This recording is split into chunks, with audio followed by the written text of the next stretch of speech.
नमस्कार, स्वागत है आप सभी का किराड़ू क्लासेस के इस बेहतरीन यूट्यूब चैनल पे। मैं विष्णु कुमार आप सभी का तहे दिल से स्वागत करता हूं डेली करंट न्यूज के इस शानदार सेशन के अंदर। तो साथियों, आज हम बात करेंगे हिमाचल प्रदेश के अंदर वना अग्नि का प्रकोप होता है।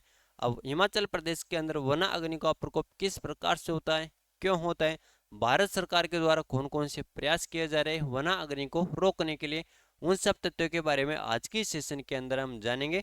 और जो साथी किराड़ू क्लासेस के इस यूट्यूब चैनल पर नए आए वो चैनल को सब्सक्राइब जरूर कर लीजिएगा। तो बात करें अपन हिमाचल प्रदेश में वना अग्नि का प्रकोप।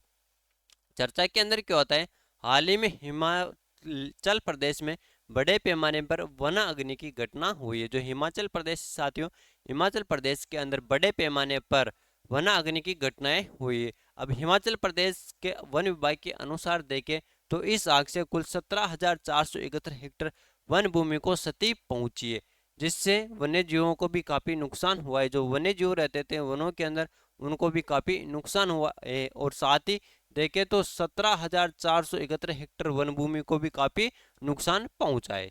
फिर आगे बात करें अपन हिमालय में वना अग्नि। अब हिमालय के अंदर वना अग्नि होती है, इसके कौन कौन से कारण है? इसका मुख्य कारण है बर्फबारी और वर्षा का अभाव। इस वर्ष देखें तो बर्फबारी भी कम हुई है और वर्षा भी कम हुई है।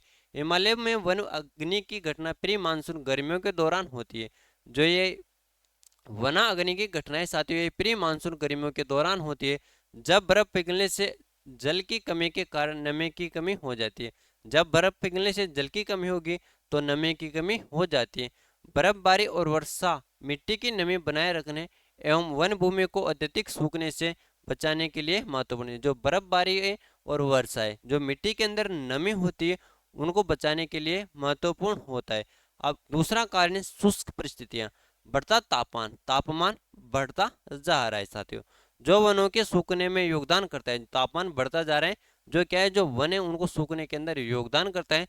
उच्च तापमान वाष्पीकरण को बढ़ाता है, तापमान ऊंचा होगा तो वाष्पीकरण बढ़ता है साथियों, जिससे मिट्टी की नमी और कमी हो जाती है। जो मिट्टी है उसके अंदर नमी की कमी हो जाती है साथियों। फिर आगे बात करें अपन तीसरा कारण है मानवीय गतिविधियां।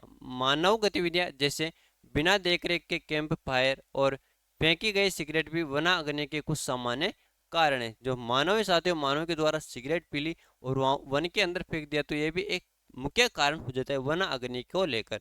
कमजोर वृक्ष प्रजातियां, चीड़ के वृक्ष जैसे आग लगने वाली और ज्वलनशील वृक्ष प्रजातियों की उपस्थिति से वना अग्नि का खतरा बढ़ जाता है। फिर बात करें अपन वना अग्नि से बचाव के उपाय। अब वना अग्नि साथियों इससे बचाव के उपाय कौन कौन से उसके बारे में बात करें अपन। वनों में और उसके आसपास रहने वाले लोगों एवं समुदायों को वन प्रबंधन प्रक्रिया का हिस्सा बनाया जाए। जो वन है उसके आसपास रहने वाले लोग और जो समुदाय साथी उनको क्या करना चाहिए, वन प्रबंधन प्रक्रिया का हिस्सा बनाया जाना चाहिए।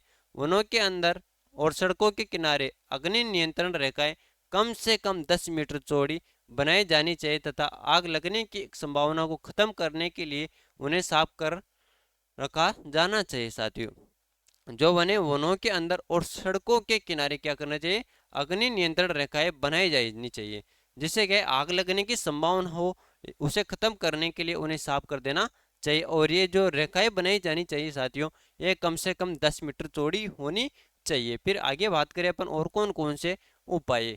फाइन नीडल्स को हटाने की आवश्यकता है, क्योंकि उनका उपयोग विद्युत निर्माण और ईंधन के लिए किया जा सकता है साथियों। फिर आगे बात करें और कौन कौन से उपाय। चौड़ी पत्ती वाले वनों का विस्तार किया जाना चाहिए और जल संरक्षण हेतु गड्ढे बनाए जाने चाहिए। जो चौड़ी पत्ते वाले पेड़ होते हैं उनका विस्तार किया जाना चाहिए और जल संरक्षण हेतु छोटे छोटे गड्ढे बनाए जाने चाहिए।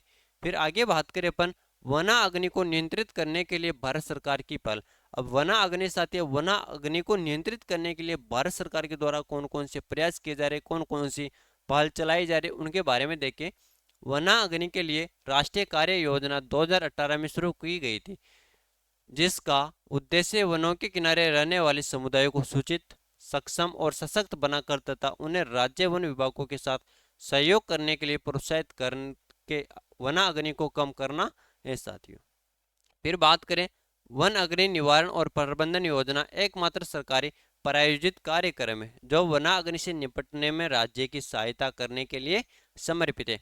हाल ही में भारत ने न्यूयॉर्क में संयुक्त राष्ट्र मुख्यालय में वनों पर संयुक्त राष्ट्र मंच में 19वें सत्र में भाग लिया है। जो अपना भारत न्यूयॉर्क के अंदर संयुक्त राष्ट्र का मुख्यालय, वहां पर वनों पर संयुक्त राष्ट्र मंच के अंदर 19वां सत्र हुआ था, उसके अंदर अपने भारत ने भी भाग लिया था। फिर आगे बात करें अपन, भारत ने अपनी संशोधित राष्ट्रीय वन नीति प्रस्तुत की, जिसमें संस्तुतियों और तकनीकी समाधानों के माध्यम से वनाग्नि के रोकथाम एवं प्रबंधन पर जोर दिया गया है।